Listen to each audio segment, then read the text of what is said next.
Why are you never going to be wealthy? Not because the world is unfair, not because you're lazy, and not because you're not smart enough. No, you will never be wealthy since there is no such thing as wealth. Most individuals don't mean money when they say they want to be wealthy. They stand for happiness, freedom, and security. They want to reach a moment in life where everything is truly finished. Here's the trick, though. You can't get that with money. You won't feel wealthy no matter how much you accumulate, since money isn't what you're after. Money is nothing more than paper promises, numbers, and symbols. Yes, you can handle a banknote, but what does it signify by itself? It is unable to provide you with food, clothing, and affection.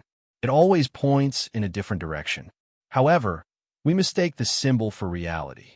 Like water in a jug, we assume that the amount in the bank account represents happiness. What happens, though, when you eventually receive that number? You want a larger jug and another number right away. More, more, more. Thus, the hunt never stops. Wealth feels meaningless because of this. Consider this. You will never be content with much if you can't be content with a little. A man will not suddenly enjoy a feast if he cannot enjoy a loaf of bread. Before long, the feast will become routine and dull, because the issue lies in the thinking rather than the food. The same is true with money. No amount of luxury can heal you if you are unable to appreciate simplicity. I'll feel safe if you keep upping the ante, shifting the objectives, and persuading yourself a bit more. However, that little extra never shows up. In actuality, you will never be wealthy because of this. Because how you see things is more important than what you own when it comes to wealth. A stick toy can make a child feel wealthy. With just a bowl and a robe, a monk can feel wealthy. However, a millionaire may feel impoverished in his house, restless, nervous, and constantly watching over his shoulder. Your tendencies are multiplied by money. The scared grow more fearful, the generous more giving, and the restless more restless. Having money doesn't make you wealthy. It enhances your current identity. Let's consider the term rich. What is the true meaning of it? For most people, it means having more than enough, being worry-free, and finally getting some sleep. However, take note that this definition is ambiguous. For a man of modest, means abruptly shifts the target when he achieves his objective. There is never enough. At one point, he hoped to make thousands of dollars. When he has it, he dreams of millions. And the man with millions dreams of billions. So the condition of rich is always in the future, just out of reach, perpetually dangling like a carrot before the donkey. Despite this, the donkey never pauses to acknowledge the irony that the carrot was always fastened to his own neck. Similar to this, we pursue money because we believe it would bring us happiness, only to discover that happiness only grows as we do. Therefore, if you define wealth as the ultimate fulfillment of desire, you will never be wealthy. Because money still cannot buy. There is no end to want. It spreads like wild rabbits. It gets more hungry the more you feed it. Therefore, the poorest person is frequently the affluent man, in the middle of plenty, starving. I want to be clear. Being poor isn't romantic. Hunger is not a sacred thing. One cannot preach enlightenment to a man who is famished. But this is what I'm saying. Wealth does not bring satisfaction beyond the necessities of life, such as food, water, shelter, and a certain amount of security. It merely makes things more complicated. It increases the number of locks, anxieties, and comparisons. The man who just has one bowl can eat. The man with 10,000 bowls appears most significant since he is concerned about which is the safest to choose. And the simple act of eating is lost in this concern. Therefore, having more money than is necessary frequently has the opposite effect. Peace is diminished. It takes away from simplicity. It takes away the joy's immediateness. 2 meals cannot be consumed simultaneously. Sleeping in 2 beds is not possible. 10 coats cannot be worn simultaneously. Despite the abundance of possibilities available to him, the wealthy man nevertheless feels empty. Why? Because presence, not stuff, is the true measure of wealth. Furthermore, one cannot buy presence. You can't keep in a vault. Either it's here now or it's not. The real poverty of wealth is this. Why, therefore, will you never be wealthy? Because you will never get there if becoming wealthy equates to achieving your goals. Having money is not a destination. It's a mirage. As you get closer, it gets farther away. And people who dedicate their entire life to pursuing it frequently come to the realization that they have missed the point. Despite the fact that money was supposed to support life, they spent decades exchanging life for it. Thus, despite being surrounded by gold, they lack happiness. The ladder was leaning against the incorrect wall when they climbed it. In actuality, the only way to be wealthy right now is to recognize the abundance of what currently exists. Laughing at the ridiculousness of it all, appreciating your friends, listening to the birds, and savoring your food. It is impossible to purchase that wealth. The bank does not have it. It is conscious. And after you realize that money no longer serves as the ultimate source of happiness, but rather as a tool, a servant, and something that is helpful and, yes, somewhat necessary. Because you are already wealthy. If only you'd see. People think that the universe will provide for them if they think favorably, picture wealth, and affirm affluence. This is referred to as manifestation. Though not in the way most people think, there is some truth to it. Manifestation isn't about manipulating the cosmos to suit your ego. You see, getting in line with the river that is already flowing is the goal. You tire yourself if you row against the river. Things come easily if you go with the flow. Additionally, money goes to people who embrace life rather than those who fight it. Here's the risk, though. A lot of people view manifestation as just another kind of greed. They claim, I will visualize a mansion, a yacht, a fortune. They find the same emptiness even if they are successful, because symbols, not reality, were being manifested by them. Once more, they were after the carrot. Forcing things into existence is not true manifestation. It is paying attention. It is the capacity to perceive what life itself wishes to communicate to you. That could occasionally result in financial gain. Indeed, it can occasionally deliver something much more valuable, like love, creativity, or liberation. There once lived by the sea a fisherman. Every day, he caught enough fish to provide for his family. After that, he sang songs, played with his kids, and sat in the sun. He was contacted by a businessman who suggested that he put in more effort, catch more fish, purchase more boats, and establish a business. The fisherman said, "Then you'll be rich." "And then what?"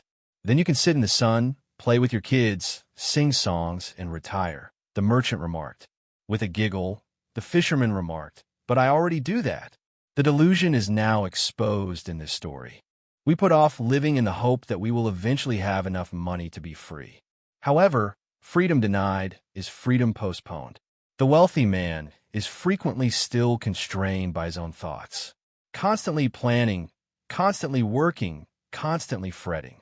Despite his poverty, the fisherman had already experienced the essence of prosperity, the capacity to live completely in the present.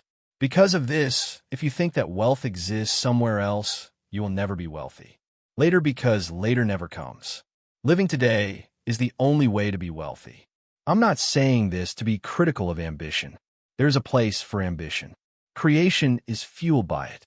It creates cities. It fosters creativity. Ambition without awareness, however, is insane. It turns into a never-ending struggle without joy or rest. When properly interpreted, manifestation is the art of expressing life rather than the art of amassing wealth. To produce because you are naturally creative, not because you're in need of symbols. And let it happen if money comes. Let it go if it does. Because wealth is found in the flow of life that delightfully and continuously passes through you, not in the cash. The problem with our contemporary fixation with money is that we approach it as if it were the foundation of existence. However, money isn't the food. The utensil is it. The fork cannot be eaten. But how many of us polish forks all our lives? After polishing, gathering, and comparing, we starve to death.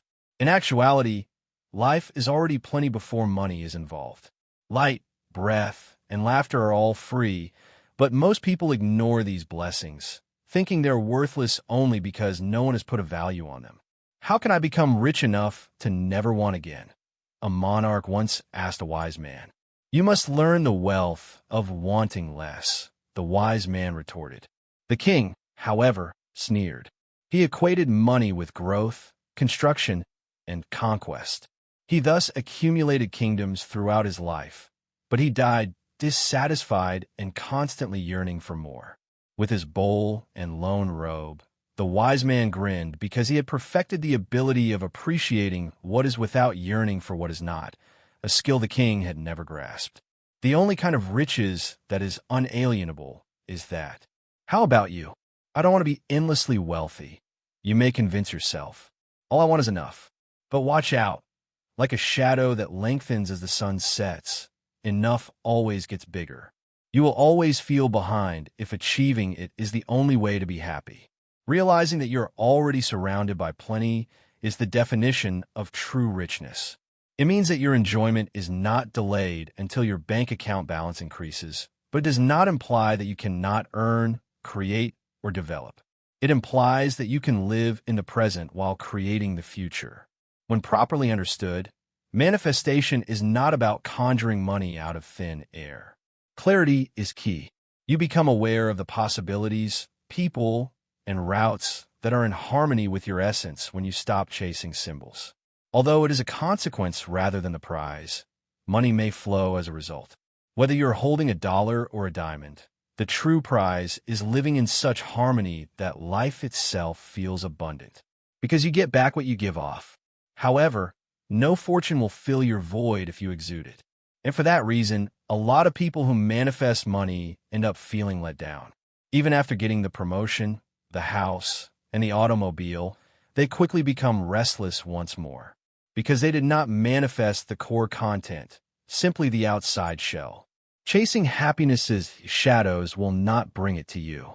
In awareness, happiness can be found. You may generate wealth from that insight, but wealth does not generate awareness. Most people miss this inversion. They believe that having money provides happiness, but in reality, happiness gives money, or at least the capacity to manage money effectively. Wealth is used peacefully by the man who is at peace. Wealth is used restlessly by the restless guy. Therefore, how much can I make is never a question. However, what is my current state of being?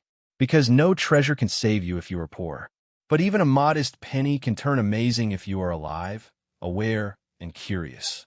A loaf of bread can be purchased and tasted like a feast. That is affluence. Not the bread's cost, but the knowledge of its taste. Consider the wealthiest people you know, not in terms of money, but in terms of their souls. Despite their lack of possessions, they exude vitality. They had no trouble laughing. They donate liberally. They have no fear.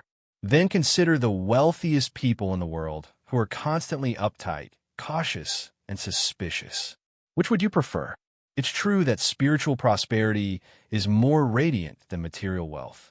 This is to put money in its proper place, not to mock it. Awaken yourself first. Let money play its part after that. However, you might lose your soul and gain the world if you flip the order. Why? Therefore, will you never be wealthy? Because the complete, absolute, and perfect richness you envision is a mirage. That is not how life is constructed. Life is flux, flow, and change.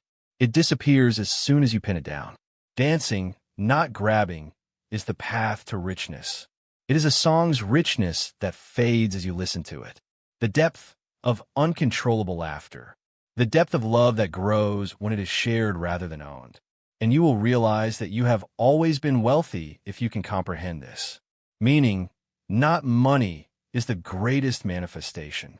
To live a life that makes it feel good to create, love, serve, and develop every single day. If funding is available, embrace it.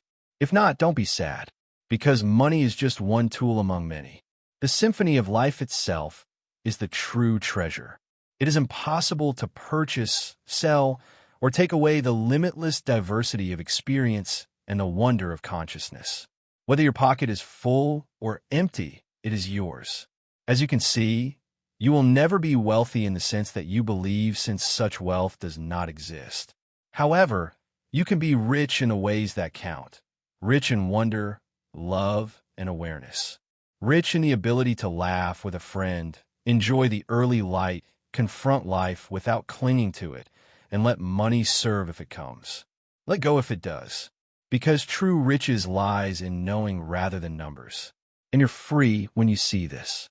The freedom to be, to love, and to live.